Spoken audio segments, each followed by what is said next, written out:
ஒரு வெள்ளை தாமரை மேல இருக்கிற மாதிரியான ஒரு அமைப்பு.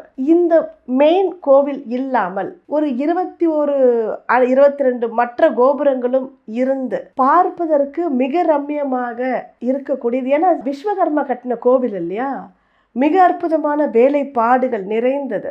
இந்த கோவில்ல நமக்கு நம்மிடம் இருக்கக்கூடிய தேவையில்லாத குணங்கள் அப்படின்னு ஒரு 5 குணங்களை நம்மளுடைய மதம் சொல்லும். அதுல பொறாமை, மற்றவர்கள் மேல தேவையில்லாம கோவப்படுறது அப்படின்னு. நம்மிடம் இருக்கக்கூடிய நமக்கு தேவையில்லாத குணங்களை அழிக்கக்கூடியது முக்கியமாக ஆணவம், செருக்கு, தான் தான் அப்படின்றதை நம்மிடமிருந்து முழுவதுமாக கலைக்கக்கூடிய, அகற்றக்கூடிய அற்புதமான கோவில். ராவணன் தான் தனக்கு நிகரற்றவன், தனக்கு நிகரானவன் யாரும் இல்லை என்ற மமதை ராவணனுக்கு இல்லையா. ஏன்னா அந்த அளவு அவர் திறமை படைத்தவர். தனக்கு எவ்வளவுதான் திறமை இருந்தாலும் தான் என்ற ஆணவம் ஒருவருக்கு வந்துருச்சு அப்படின்னா, ஆணவ செருக்கு வந்துருச்சுன்னா அவர்கள் வாழ்வில் இல்லாமல் போவதற்கான வாய்ப்புகள் மிகவும் அதிகம்.